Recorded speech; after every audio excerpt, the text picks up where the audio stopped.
जय हिंद। आज हम लोग समझते हैं बर्नौलीज प्रिंसिपल के बारे में। ये बहुत इंपॉर्टेंट प्रिंसिपल है और इसे हम अपने दैनिक जीवन में हमेशा देखते रहते हैं।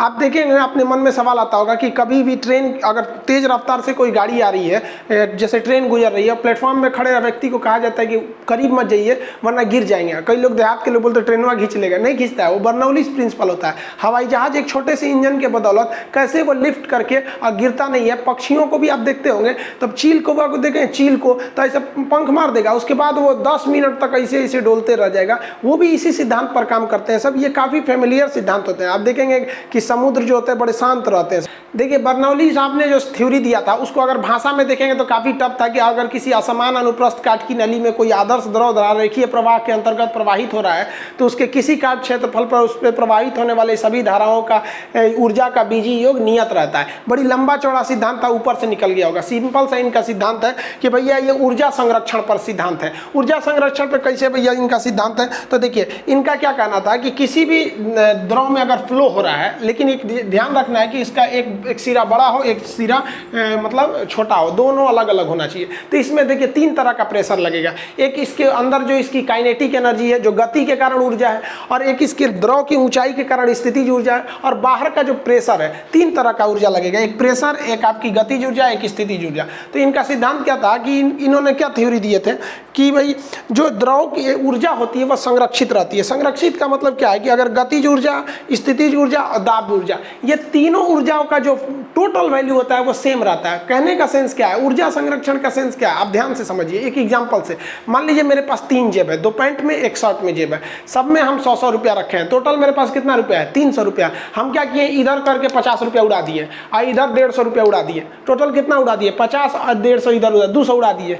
हमारी जेब में कितना होना चाहिए, 100। तो क्या ऊर्जा मेरा धन संरक्षित है, नहीं, 200 तो उड़ा दिए। लेकिन क्या होगा कि 200 रुपया इधर से ऐसे उड़ाए और पीछे से कोई मेरे जेब में 200 और भर दिया, तो 200 जो गया 200 आ गया यहाँ पर। तो इसी को कहते हैं धन संरक्षण का सिद्धांत। तो ऐसे ही फिजिक्स में काम करता है ऊर्जा संरक्षण का सिद्धांत। यानी अगर आपके पास कई टाइप की ऊर्जा है, कई टाइप की एनर्जी है, जैसे पोटेंशियल एनर्जी है, काइनेटिक एनर्जी है, यानी गतिज और स्थितिज ऊर्जा है, कई टाइप की ऊर्जा है, तो उसमें अगर एक ऊर्जा बढ़ रहा है तो दूसरा अगर घट गया तो समझिए कि नेट वैल्यू तो बराबर है। अब दोनों बढ़ गया तो वैल्यू बराबर नहीं है, दोनों घट गया तो भी बराबर नहीं है। तो जब कोई 2 चीजें ऊपर नीचे करके रहते हैं तो उसे क्या कहते हैं, ऊर्जा संरक्षण। मतलब एक के बढ़ने से एक घट जाता है। आप ऐसे नहीं समझे, नॉर्मल ऐसे समझिए ध्यान से। अगले एग्जांपल पे समझिए।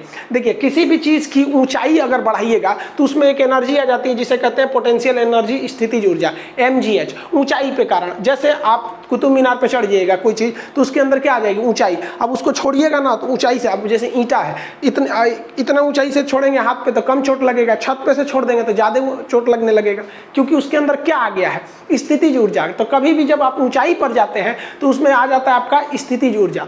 लेकिन अगर मान लीजिए यहाँ ऊंचाई पर हम खड़े हैं तो हम खड़े रहने से, मान लीजिए कोई लड़का है यहाँ पे, मान लीजिए ये लड़की कोई खड़ी है, छोटिया ही खड़ी है, इस पर कुतुब मीनार पर गई है सुसाइड करने के लिए। अब ये बताइए इसके पास कौन सी ऊर्जा है, स्थितिज ऊर्जा है। स्थितिज ऊर्जा कब ज्यादा रहती है, जब आपकी हाइट ज्यादा रहती है, mgh मतलब हाइट। तो इसके पास तो स्थितिज ऊर्जा बहुत ज्यादा है। लेकिन क्या अभी ये छोटिया गति कर रही है, अभी चुपचाप खड़ी है, अभी प्लान बना रही है, अभी रो रही हूँ, अभी मरेंगे हम, तो अभी ये प्लान बना रही है।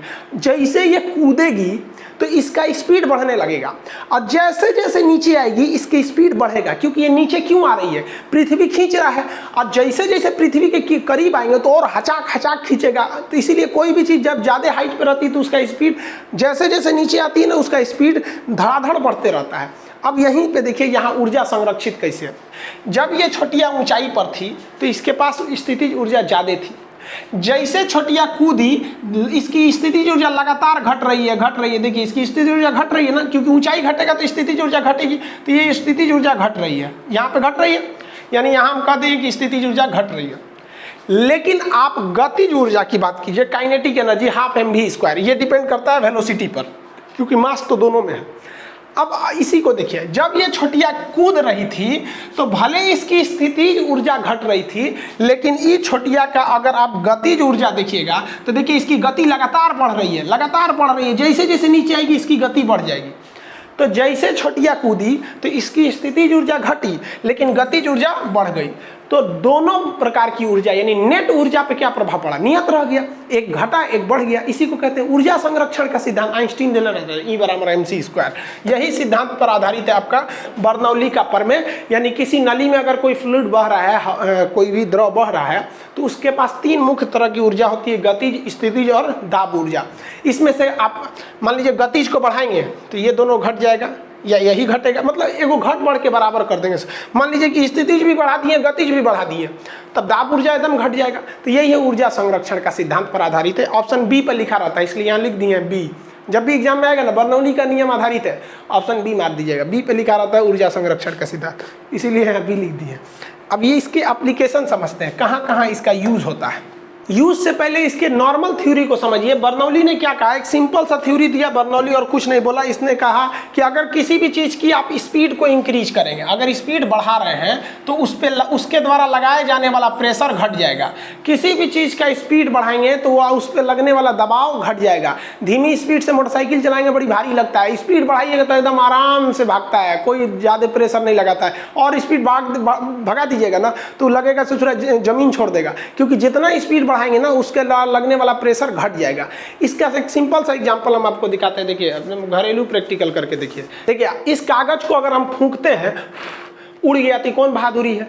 लेकिन बर्नौली ने क्या बोला था कि आप किसी भी चीज़ का स्पीड बढ़ाइएगा तो उसका प्रेशर घट जाता है। अब जैसे ये कागज है, इस नीचे की हवा चाह रही है इसको ऊपर ढकेल दे, और ऊपर की हवा चाह रही है इसे नीचे ढकेल दे, दोनों मिलके बैलेंस हैं। अभी इस पर कोई मतलब ही नहीं हो रहा है। लेकिन अगर ऊपर की हवा का स्पीड बढ़ा देंगे, बर्नौली के हिसाब से ऊपर की हवा का स्पीड बढ़ा देंगे अगर इस पे से, तो ऊपर की हवा का जैसे स्पीड बढ़ाएंगे तो ऊपर का प्रेशर घट जाएगा, और जब ऊपर का प्रेशर घट जाएगा तो नीचे का प्रेशर उसको ढकेल देगा। देखिए कैसे, हम इसको होंठ के अपने नीचे रखें ना। अब देखिए हम तो फेंक रहे हैं ऊपर हवा फेंक रहे हैं तो इसको नीचे जाना चाहिए ना। देखिए ये ऊपर उठ जा रहा है, दिख रहा है प्रैक्टिकली। देखिए अरे भाई हम इस पे भी फेंकेंगे ना तो इसको और नीचे जाना चाहिए ना, इसे और ऊपर उठ रहा है। ऐसा क्यों उठ रहा है? क्योंकि बर्नौली साहब बोले थे कि अगर जहां आपकी स्पीड ज़्यादा रहेगी तो वहां का प्रेशर हट जाएगा, अब प्रेशर घट जाएगा तो ये उठ जाएगा, ऊपर उठ गया। सिंपल हो जाता है। जैसे अगर हम 2 कागज़ को ले लेते हैं, यहाँ पर 2 कागज़ ले लिए, अब इन दोनों के बीच में हवा है, ये हवा इस कागज़ को इधर ढकेल रही है, इस कागज़ को इधर ढकेल रही है, इधर की हवा अंदर ढकेल रही है। अभी दोनों में क्या है, बैलेंस है। अभी इन दोनों में क्या चल रहा है भाई, बैलेंस है। अब आप समझेंगे, अगर बीच में हम खूब जोर से फूकेंगे तो आपको लगेगा कि बाहर जाएंगे सर, नहीं और सट जाएंगे सर। क्यों? क्योंकि बीच में फूकेंगे तो बीच की हवा का स्पीड बढ़ जाएगा, और जहां स्पीड बढ़ेगा तो दबाव घट जाएगा, और दबाव घटने से ये पास आ जाएंगे सर। देखिए बीच में फूकते हैं, अभी रुक जाते हैं। देखिए पहले देख लीजिए आराम से, सट जा रहे हैं सर, जबकि जाना चाहिए क्या चाहिए, दूर होना चाहिए, जबकि ये क्या हो जा रहा है, सट जा रहा है। देखिए दूर होना चाहिए ना, और सट जाते हैं शीशम, सट जा रहे हैं सर। ये किसका सिद्धांत है, बर्नौली का। अब इसी सिद्धांत का और इंप्लीमेंट करके देखते हैं। इसी पर आधारित होता है आपका एक तो डिवाइस होता है, इसको ये स्प्रे होता है। देखिए स्प्रे करने वाले इसको ऑटोमाइजर कहा जाता है। ये स्प्रे पेंटिंग वगैरह के काम में आता है। अलमारी वगैरह लीजिएगा ना तो पेंटिंग उसी से करके दे देते हैं सर। तो यहाँ अगर आप ध्यान से देखेंगे तो इसके नीचे पेंट रहता है। आप अगर कीड़ा मकोड़ा कीटनाशक भी छिड़कना चाहते हैं तो यहाँ एक नीचे में एक पॉट रहता है, बर्तन, उसमें वो लिक्विड भरा रहता है, और ये मशीन इलेक्ट्रिक से चलती है, और ये केवल हवा फेंकती है। केवल क्या फेंकती है, हवा फेंकती है, और कुछ नहीं फेंकती है, हवा बस फेंकेगी। लेकिन इस मशीन ये क्या करता है ना, ये यहाँ इसमें कोई डिवाइस नहीं लगा है, ये एक केवल सिंपल सा पॉट है, और ये इसके ऊपर से ऐसे गया रहता है ये पाइप। अब इस पाइप में हवा जाती है, ध्यान से समझिएगा, इस पाइप में हवा जाती है, और हवा का स्पीड इतना बढ़ा दिया जाता है, इतना बढ़ा दिया जाता है, हवा फेंकता है कि इसके अंदर जो लिक्विड है, इस लिक्विड के ऊपर दबाव पड़ रहा था। ये जो इसमें नली की वो थी आपकी हवाएं, वो इस पे दबाव डाल रही थी, तो ये इसका लिक्विड अंदर आराम से बैठा था। स्पीड इतना ना बढ़ा दिए कि ऊपर का प्रेशर एकदम घट गया, जो प्रेशर था एकदम घट गया। तो ये लिक्विड जो है ना बाहर निकल के देखेगा, अरे प्रेशर क्यों घट गया, ऐसे झांकेगा ना, तब पीछे से हवा आ रही है, लिक्विड को आगे फुहार बना के फेंक देगी। तो ये आपका सिंपल सा सिस्टम होता है। इसको फेंकने के लिए कोई अलग मशीन नहीं चाहिए, बस इसमें प्रेशर, हवा बहुत स्पीड फेंकिए, हवा जैसे स्पीड फेंकिएगा ऊपर की हवा ऊपर का जो प्रेशर है हट जाएगा तो ये द्रव बाहर निकल के झांकेगा, झांकेगा तो हवा बह रही है लेके चला जाएगा स्पीड में। तो इसको स्प्रे होता है, स्प्रे पेंट वगैरह इसी पे सिद्धांत पर काम करते हैं, बर्नौलीज थ्योरी पर। आप इसका सबसे फेमस समझते होंगे, आंधी वगैरह में छप्पर में घर उड़ जाते हैं। रीजन समझिए घर उड़ने का, जैसे नॉर्मल सीजन है, अभी आंधी वगैरह नहीं है तब बता रहे हैं कि मान लीजिए आंधी नहीं है तो नीचे की हवा इस टीन सेट को चाह रही है कि ऊपर फेंक दें और ऊपर की हवा चाह रही है कि हम इस टीन सेट को नीचे धंसा दें। दोनों हवाएं बैलेंस में हैं, कोई दिक्कत नहीं है। लेकिन जब आंधी उठता है तो घर के अंदर आंधी थोड़े उठता है। घर के अंदर आंधी कब उठता है? जब हस्बैंड वाइफ में झगड़ा होता है तब।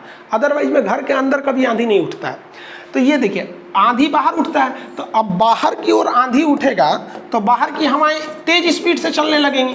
और जैसे बाहर की हवाओं में स्पीड बढ़ेगा तो बर्नौली साहब क्या बोले थे, स्पीड बढ़ाएंगे तो ये जो लगने वाला प्रेशर है ये घट जाएगा। अब ये लगने वाला प्रेशर हट गया और नीचे वाले को क्या पता कैसे हटा है। अब इसमें मान लीजिए इसके अंदर छोटुआ छोटियाँ हैं सब, अब अंदर में छोटुआ छोटियाँ बैठे हैं सब इसके अंदर। अब हवा को ऊपर वाला प्रेशर हट गया, अब नीचे वाला प्रेशर क्या करेगा, इस टीन सेट को उठा देगा। और टीन सेट को जैसे उठाएगा तो ऊपर तो आंधी चल रही है, टीन सेट को उड़ा ले जाएगा, ले गया उड़ा के यहाँ पे, छोटुआ पकड़ा गया इसमें यहाँ। तो ये क्यों होता है? बर्नौली प्रिंसिपल के आधार पर। ये एग्जाम में आपका एग्जाम्पल में पूछेगा, 4 तो एग्जाम्पल दे देगा, कह देगा कौन बर्नौली के प्रिंसिपल पर नहीं है। और एग्जाम्पल समझते हैं हम लोग कि इस सिद्धांत पर। ट्रेन का कहा जाता है कि प्लेटफॉर्म पे आप तब मत खड़े रहिए जब कोई बहुत हाई स्पीड ट्रेन गुजरने वाली है। मान लीजिए यहाँ पे कोई छोटिया है, इधर छोटुआ खड़ा है, ये दोनों प्लेटफॉर्म के पास खड़े हैं सब, दूरी पे हल्का सा है दूरी पर। ये सब देखेगा सर कि बुलेट ट्रेन जाएगा, या एकदम मोदी जी बोले थे बुलेट ट्रेन लाने के लिए, इंतजार कर रहा है सर यहाँ पर।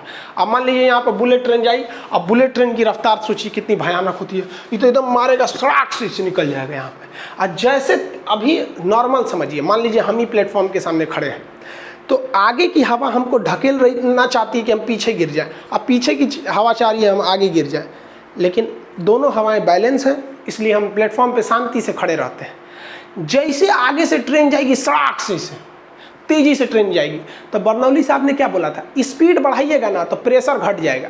तो जो हवा हमको इधर ढकेली थी उसका प्रेशर जो है घट गया, क्यों? क्योंकि सामने से ट्रेन गई, स्पीड बढ़ गया तो ये प्रेशर घट गया। जैसे ये प्रेशर घटेगा तो पीछे वाली हवा हमको ढकेल देगी, जा खान साहब ट्रेन पे चल जाए, वहाँ पे बुलेट ट्रेन लेके चल जाएगी, हमको खत्म हो गए। तो देहात का आदमी बोलता है ट्रेनवा खींच लेता है, खींचता नहीं है, बर्नौली का पर में है। समझ में आ गया? एक और गलती करता है लोग, आप पढ़े होंगे ट्रेन पे लिखा होगा चलती ट्रेन पे पायदान पर न खड़े हो, मतलब देखिएगा ना नयका लड़का क्या करता है सर, ट्रेनवा के गेटवा पे ऐसे खड़ा हो जाएगा सर, एकदम लगेगा सर अब एकदम ये अभिनंदन पायलट बन गए हैं अब यहाँ पर, इसमें भी गिर सकते हैं आप। ट्रेन के अंदर हवाएं गति से नहीं चलती हैं, ट्रेन के अंदर कहाँ उतना हवाओं की गति रहता है। और वही ट्रेन को हल्का से मुड़ी निकाल के देखेंगे बहुत तेज गति से हवाएं चल रही होती हैं। हवाएं एक्चुअली क्या, ट्रेन चल रही होती है इसलिए हवाएं हमको लगता है कि चल रही होती हैं। तो बाहर की स्पीड बहुत तेज रहती है इसलिए बाहर में प्रेशर बहुत कम है, और अंदर की स्पीड कम है इसलिए अंदर प्रेशर ज़्यादा है। तो ट्रेन के अंदर प्रेशर ज़्यादा, अगर आप खिड़की के मतलब दरवाजे के पास खड़े हैं तो पीछे से जो आपको ढकेल रहा है ट्रेन के अंदर की हवा, उसकी स्पीड कम है तो प्रेशर ज़्यादा है। और बाहर की हवा का क्या है कि स्पीड ज़्यादा है, प्रेशर कम है, ये प्रेशर कम होगा, अंदर वाला फेंक देगा, धाए से गिर जाएंगे। तो अक्सर पेपर में सुनते होंगे कि दरवाजे पर लटका व्यक्ति गिर गया और हमेशा के लिए ऊपर उठ गया, ऐसा सुनते होंगे। बर्नौली का नियम है ये सबको ध्यान रखिएगा। बस अक्सर देखिएगा इस समय बाइक वाला क्या सोचेगा सर कि अरे तेरी क्या एकदम इसके बगल से गुजारेंगे, सड़क से एकदम बाइक लेके आएगा सब। आजकल बाइक आ गया है ना, पिछवा वाला सीटवा एकदम ऊपर कर दिया, और लड़कवा सब क्या करेगा तो अपने बैठ जाएगा और पिछवा लड़की बैठा लेगा और लेके जाएगा, ऐसा लगता है इसे लग रहा है बेचने ले जा रहा है, उसको एकदम ऊपर बैठा लेता है। आजकल की गजब मोटरसाइकिल आ गया है सब। तो इसमें कभी भी किसी तेज चलने वाली गाड़ी से सटा के क्रॉस नहीं करना चाहिए। रीज़न समझिए, ये बस जो चल रहा है ये अपने ही हवाओं को काट के चल रहा है, इसलिए जो इसके अगल बगल की हवाएं हैं उसकी स्पीड बहुत ज़्यादा है, इसलिए यहाँ हवाओं का प्रेशर बहुत कम है।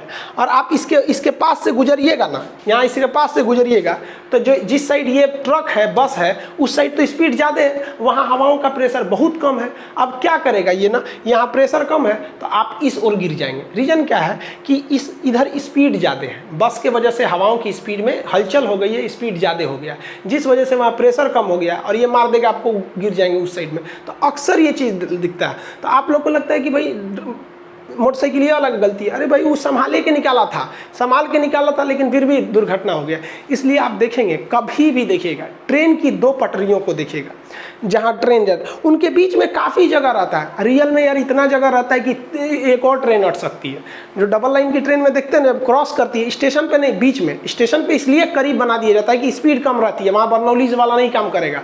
लेकिन अगर पुल को देखिएगा, 2 पुल को दूर दूर बनाया जाता है, या फिर ट्रेन की 2 लाइनों को बीच में आपकी एक ट्रेन जा सकती है, तो क्या रेलवे को उतना फालतू ज़मीन था, सटा के नहीं बना देता? उसको जान रहा था कि सटा के बना देंगे, वो बर्नौलीज का नियम लगेगा, लड़ जाएगी ट्रेन। कैसे लड़ जाएगी? देखिए ध्यान से, पानी वाली जहाज़ कैसे लड़ जाएंगी सब। यहाँ समझिएगा बर्नौलीज का पर में ये जहाज़ चल रही है, इस जहाज़ की वजह से इधर की जो पानी है उसका स्पीड बढ़ गया है, तो यहाँ का प्रेशर घट गया है।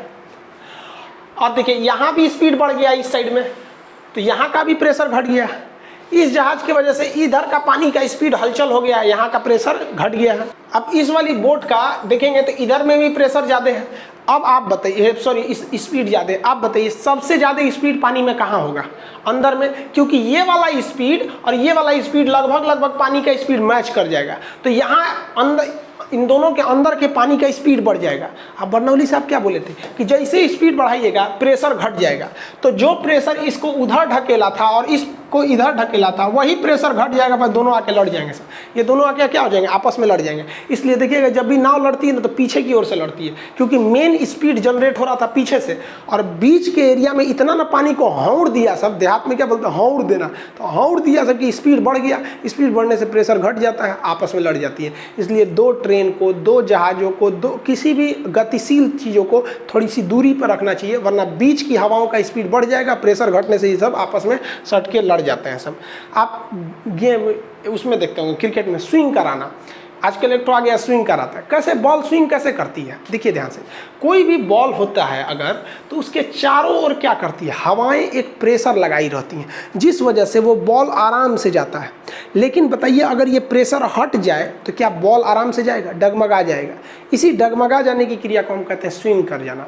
अब जब बॉल को आप नचा के तेज़ी से फेंकेंगे तो अपने अगल बगल की हवाओं को वो गतिशील कर देता है, और जैसे हवाएं गतिशील हो गई, हवाओं का स्पीड बढ़ गया, तो हवाओं द्वारा लगाए जाने वाला प्रेशर घट जाएगा। अब जो बॉल है वो क्या करने लगेगा? स्विंग करने लगता है। वो हल्का सा हवा में स्विंग करता है, जैसे देख रहे हैं ना, ये स्विंग कर रहा है यहाँ पर इस तरह से, और ये भी ये स्विंग कर रहा है। तो ये स्विंग कराना आजकल तो एक कला हो गया है क्रिकेट की दुनिया में। अब जो सबसे मेन इंपॉर्टेंट आ जाता है भाई साहब, जहाज। जहाज कैसे उड़ जाता है? जहाज के बारे में आप प्लेलिस्ट पे जाइएगा, देखिएगा, हर एक चीज़ बताए हैं कि कैसे पाठ पुर्जा क्या काम करता है। यही बचा हुआ था कि इसको लिफ्ट कैसे मिलता है। तो देखिए, जहाज के सरफेस को इस तरह से बनाया जाता है कि ये ऊपर का एरिया राउंड कर दिया जाता है। देखिए इस शेप में रहता है जहाज, जिसे हम लोग अगले भाग को हम लोग कहते हैं स्लेट। ये पढ़ाए हैं लोग स्लेट। जो पीछे से इसे लटका हुआ दिख रहा है वो आपका फ्लैप है, ऊपर खुलेगा स्पॉइलर हो गया, ये रडर पैडल हो गया, एलिवेटर हो गया, यहाँ पे पीछे वाले हिस्से होते हैं सर, यहाँ एलिरोन होता है जो दाहिने बाएं मोड़ने में मदद करता है। अभी मेन हम बात करने जा रहे हैं ऊपर ये विंग्स के हिस्सा को। जहाज़ों के विंग्स को इस तरह से डिजाइन किया जाता है ना कि ऊपर का एरिया ज़्यादा हो जाए और नीचे का एरिया कम हो जाए। यहाँ देखिए आपको स्पष्ट दिख रहा है। अगर ये निचला एरिया देखेंगे, नीचे का हिस्सा, तो ये एकदम स्ट्रेट, लगभग स्ट्रेट गया है, दिख रहा है, ये लगभग स्ट्रेट गया है। और ऊपर का एरिया हल्का सा कर्व है, कर्व। तो कर्व होने की वजह से ऊपर का एरिया ज़्यादा है। ऊपर का एरिया जब ज़्यादा हो जाएगा तब आप समझिए क्या होगा। जो आगे से हवा आ रही है, इसको 2 कलर से कर दिया है। ऊपर वाला ब्लू है, ये बता रहा है कि ये ब्लू कलर ऊपर से जा रही है और रेड कलर नीचे से जा रही है। अब हवा एंट्री टकराती है एक ही समय पे, तो बाहर भी निकलेगी एक ही समय से इससे जहाज से। ऐसा थोड़ी कि आधा जहाजिया बाहर छूट जाएगा, एक ही साथ निकलेगा। हवाएं जो टकराती हैं एक साथ, निकलेगी भी एक साथ। देखिए ये ब्लू और रेड एक साथ टकराई थी और निकल भी गई एक साथ। अब आप बताइए, ये रेड वाले को दूरी कम है, उसके लिए डिस्टेंस कम है, और ब्लू वाले के लिए डिस्टेंस ज़्यादा है। अब आप बताइए कि किसी को कम दूरी तय करना है और किसी को बहुत ज़्यादा दूरी तय करना है, लेकिन पहुंचना एक समय पे है, एक ही टाइम पे पहुंचना है, तब कैसे पहुंचेगा? तो ये एक ही रास्ता बचता है कि भैया जिन्हें ज़्यादा दूरी तय करनी है उनका स्पीड ज़्यादा रहना चाहिए, तभी ना वो सेम टाइम पे पहुंचेंगे। अब मान लीजिए इसको 2 किलोमीटर पहुंचना है और इसको पहुंचना है 3 किलोमीटर, और दोनों सेम स्पीड से चलेगा तो ये तो पहले ही पहुंच जाएगा, बाद में पहुंचेगा। तो इसके लिए क्या है कि जिसको 3 किलोमीटर जाना है, इसकी स्पीड क्या होना चाहिए? ज़्यादा, और इसकी स्पीड कम होनी चाहिए, तब ना दोनों सेम पहुंचेंगे। इसका मतलब ये हुआ कि ऊपर वाली हवाओं का स्पीड ज़्यादा होता है और नीचे वाली हवाओं का स्पीड कम होता है ताकि एक साथ पहुंच सके। अब ऊपर वाली हवा का स्पीड ज़्यादा हो गया तो आपको पता है कि जिसका स्पीड ज़्यादा होता है उसके प्रेशर जो होता है, प्रेशर वो क्या हो जाता है, हाई ना होके कि उसका प्रेशर क्या हो जाता है, घट जाता है। अब समझ गए आप लोग कि इसका प्रेशर क्या हो गया, घट गया, और जबकि अंदर की हवाओं का स्पीड कम है तो इसका प्रेशर बढ़ जाएगा। तो ये ज़्यादा प्रेशर वाला नीचे से ठेलने लगेगा और जैसे ढकेलेगा तो ये नीचे से इसको ढकेलता रहेगा और जब तक जहाज चलेगी तब तक ये ढकेलता ही रह जाएगा, जिस वजह से नीचे से एक लिफ्ट मिलती रहेगी और ये जहाज उड़ता रहेगा। तो आप कहेंगे जा इसे थोड़ा उतरेगा कैसे, तब सही बात है, उतरेगा कैसे यहाँ पर। इसलिए जो अगला भाग होता है ना, जो स्लेट होता है, ये अपना एरिया घटा बढ़ा सकता है। ये हम पहले वीडियो में बताए हैं, आप प्लेलिस्ट में एरोप्लेन वाले हिस्सा में जाके देखेंगे, हर चीज़ बताया गया है। तो सोचेंगे उतरेगा कैसे। इसलिए जो बाज होता है ना, चील का हुआ बाज, और बाज जब उड़ता है चील, तो उड़ने के बाद अपना एरिया इस तरह कर लेता है कि ऊपर का पंख को फुला लेता है और नीचे का घटा लेता है। बस हवाएं, ऊपर का प्रेशर घट जाता है, नीचे का ज़्यादा आराम से उड़ते रहता है। तो आप लोग भी विद्यार्थी जीवन में यदि ऊंचा मकाम चाहते हैं, आप चाहते हैं कि बाज की तरह ऊंचाई उड़ान भरे, तो आपको इन तितलियों का साथ छोड़ना पड़ेगा, वरना तितलियों के साथ घूमते रह जाएंगे ना तो ऐसी परिंदों की तरह रह जाएंगे, बाज नहीं बन पाएंगे जो समाज में आप ऊंचा मुकाम पा सके। इसलिए याद रखिएगा, तितलियों का साथ छोड़ दीजिए। तो आप ये समझ में आ गया बर्नौलीज का थ्योरी कैसे उड़ जाता है। अब बताइए, ऐसे जहाज का मुंह बना देगा चौकी ऐसा, तो उड़ पाएगा? नहीं उड़ेगा। यही था बर्नौली का सिद्धांत यहाँ पर। अब एक बात बताइए, एग्जाम में ऐसा थोड़े पूछेगा कि आप क्या पढ़ के आए हैं, आप सीधा पढ़ के गए हैं तो उल्टा पूछेगा, पूछ सकता है कि नहीं। अब तक हम यही पढ़ रहे थे हम लोग कि अगर हम स्पीड बढ़ाएंगे तो प्रेशर घटेगा। एक बात बताइए, इससे मतलब ये भी तो हो सकता है कि एग्जाम में पूछ दे कि अगर प्रेशर में बढ़ा दें, दबाव बढ़ा दें, तब क्या होगा? तब तो स्पीड घट जाना चाहिए। घटेगा कि नहीं घटेगा? तो स्पीड घट जाना चाहिए। तो देखते हैं लोग, घट जाना चाहिए। ऐसे सामान्य जीवन में जो झील होता है ना, झील में बहुत ज़्यादा पानी होता है और पानी ज़्यादा के होने की वजह से झील का पानी जो होता है प्रेशर ज़्यादा लगाता है, इसलिए स्पीड कम होती है। सही बात है, झील के पानी का स्पीड कम होता है। और अगर तालाब देखिएगा तो तालाब के पानी में क्या होता है भैया, प्रेशर ज़्यादा नहीं होता है तो स्पीड भी, तालाब का पानी छलकते रहता है। कहते हैं ना कि मोहब्बत करने वाला ज़िंदगी भर कुछ नहीं कहता, ये दरिया शोर करती है, समंदर कुछ नहीं कहता, क्योंकि समंदर का प्रेशर ज़्यादा है, इसलिए स्पीड क्या है, कम है। समझ में आया कि नहीं? समंदर बहुत बड़ा होता है। दुनिया में महासागर और सागर उसी को कहेंगे जो आपस में कनेक्टेड है। कनेक्ट नहीं रहेगा तो सागर नहीं कहलाएगा। जैसे कैस्पियन सागर नहीं है, वो झील है। आपस में कनेक्ट है तभी वो सागर है। जैसे अरब सागर कनेक्टेड है बंगाल की इससे, हिंद महासागर से, वो आगे जाके आपका लाल सागर सुएज नहर पार करके, भूमध्य सागर, वो जिब्राल्टर पार करके अटलांटिक में, जब तक कनेक्ट है तब तक सागर कहलाएगा। अराल सागर है, झील नहीं, वो झील है, नाम भले सागर है, नाम रख देने से थोड़ी हो जाता है। कनेक्ट है तो सागर, और उसमें बहुत बड़ा है तो महासागर, थोड़ा छोटा हुआ तो सागर। झील क्या होता है, एक बहुत बड़ा एरिया होता है झील, जिसके पानी का मेन सोर्स जो होता है ना, ज़मीन के अंदर से होता है, वो वर्षा जल पर निर्भर नहीं होता है, तो वो झील कहलाता है। और ये अगर छोटा मोटा है तो ये क्या हो जाता है, तालाब। और इससे भी छोटा अगर ले जाइएगा तो फिर हो जाएगा गड़ाहा, ये तो और छलकते रहता है। और उससे छोटा ले जाएंगे गड़ही, और गड़ही से छोटा ले जाएंगे तो फिर गुप्पी हो जाएगा। आदमी गोली खेलता था बचपन में, गुप्पी में झगड़ा हो जाता तो थूक देता था आदमी, नहीं तो गुप्पियाँ फोड़ देता था। तो ये अलग चीज़ है ये वाला। तो आप, आई होप आप बर्नौलीज का पूरा थ्योरम समझ गए होंगे कि बर्नौली से आप क्या करना चाह रहे थे। इससे एग्जाम में हमेशा पूछता है, हालांकि यही पूछता है कि बर्नौली का सिद्धांत किस पर आधारित है, तो ऊर्जा संरक्षण पर। किसी को कोई दिक्कत नहीं, एक भी क्वेश्चन इससे छूटना नहीं चाहिए। देखिए एनटीपीसी दिसंबर में है, हम आप लोग के लिए डेली फिजिक्स का एक टॉपिक आके क्लियर करते रह जाएंगे। समझ में आ गया कि नहीं आ गया? अब जैसे मान लीजिए कल कोई और टॉपिक बता देंगे, आप केवल ईमानदारी से इस टॉपिक को पढ़ लीजिए। आपको कहते हैं ना कि आपको कोई दिक्कत नहीं आने वाला। आप मन करे तो एग्जाम्पल जो है उसका स्क्रीनशॉट लीजिए या कॉपी में लिखिए, जैसे कीजिए। हाँ, अगर कॉपी में एक सिस्टमेटिक वे में जाना चाहते हैं तो इसके आपका प्ले स्टोर पर एप्लीकेशन अवेलेबल है, खान सर ऑफिशियल के नाम से, उसका सिस्टमेटिक होगा। देखिए पॉलिटी जो बैच लाए थे हम, आपको ऑफर दिए भी थे, उसमें बोले थे एडमिशन लेने के लिए 2 लाख पे क्लोज हो गया। अब जो एनटीपीसी का है, ये आप एप्लीकेशन के बैनर पे देख रहे होंगे, उस पर लिख रहा होगा ऑफर है 19 को, तो 18 या 19 को ऑफर देंगे, जिसमें आपको साइंस का सारा चीज़ कंप्लीट करा दिया जाएगा। और साइंस के लिए टेंशन मत लीजिए यार, साइंस इतना इंटरेस्टेड है ना, इतना इंटरेस्टेड, बशर्ते आप उसको प्रैक्टिकली पढ़िए। प्रैक्टिकली आप देखें क्यों अमेरिका, फ्रांस, जर्मनी ये सब आगे निकल गए सर, क्योंकि वो प्रैक्टिकली पढ़ रहा था सब। और हम लोग क्या पढ़ रहे थे, हम लोग प्रैक्टिकली क्या कर रहे हैं, लिट्टी गोल छान पातर छान, लंबा लिट्टी छान, बिना चोखा का छान, यही सब तो छान रहे थे हम लोग। जलेबी, समोसा, पकौड़ा, यही सब बना रहे थे, क्योंकि हम लोग को इसका प्रैक्टिकली नॉलेज है। और अमेरिका, जर्मनी, फ्रांस ये आगे निकल गया, वो फिजिक्स पे प्रैक्टिकल कर रहा था सब। तो फिजिक्स भाई साहब टफ नहीं है, लेकिन टफ कब हो जाएगा जब आप प्रैक्टिकली नहीं देखेंगे। अब मान लीजिए बिना प्रैक्टिकली हम आपको समझाते थे, देखो भाई जहाज ऐसे उड़ जाता है और बर्नौलीज का नियम लगता है। अगर हम विजुअल नहीं दिखाते आपको तो कभी समझ पाते हैं? नहीं समझ पाते। तो आप ऐसे रैंडम नहीं पढ़ना है आपको, तो आप यूट्यूब पर पढ़ेंगे। सिस्टमेटिक ढंग से पढ़ना है कि जैसे अब इसी में आपका वेंचुरी मीटर आता है, ये क्या होता है, फिर विस्कोमीटर आएगा। तो एक सिस्टमेटिक आपको एप्लीकेशन पे प्रोवाइड कराया जाएगा। वहाँ पर याद रखेंगे 18 तारीख या 19 तारीख को एनटीपीसी के लिए स्पेशल अनाउंसमेंट करेंगे, बहुत मिनिमम फीस में करेंगे। तो जितने लड़कियों को प्रॉब्लम है, कहते हैं कि सर हम गरीब घर के हैं, हमको एडमिशन लेना है, तो आप 18 या 19 को रेडी रहेंगे एप्लीकेशन डाउनलोड करके खान सर ऑफिशियल के नाम पे। याद रखिए इसमें ज़्यादा कंपटीशन इसलिए है कि ऑलरेडी उसको 2 लाख लड़के पॉलिटी पढ़ रहे हैं, और वो पॉलिटी पढ़ रहे हैं तो वो इंतजार कर रहे हैं कि हम कब लेंगे हम रेलवे का बैच। और उसमें कई ठो ले लिया था, हम रेलवे बैच रोक लिए, यानी अभी लगभग उसमें 30 से 35 हज़ार लड़के लिए हैं। सब कैपेसिटी बस 2 लाख है, ऑलरेडी ले लिए हैं। 18 या 19 को खुलेगा और 3 दिन एडमिशन होंगे उसमें, मान के चलिए 3 से 4 दिन ही एडमिशन होंगे। शुरुआत में लीजिएगा, फी एकदम कम रहेगा, बाकी आप जिम्मेदारी हमारे पे छोड़ दीजिएगा कि आपको कैसे समझना है। ऐसा हो ही नहीं सकता आप समझेंगे नहीं, बस जिंदा रहना चाहिए। जिंदा है ना, आप समझ जाएंगे। आई होप इसको समझ गए। कल फिर मिलेंगे आपको फिजिक्स के एक नए टॉपिक पे। आप कहेंगे तो केमिस्ट्री का भी एक बना देंगे, फिजिक्स का भी बना देंगे, जैसा आप चाहते हैं आप कमेंट करके बताएंगे। समझ में आ गया आपको? मिलेंगे नेक्स्ट क्लास में। जय हिंद।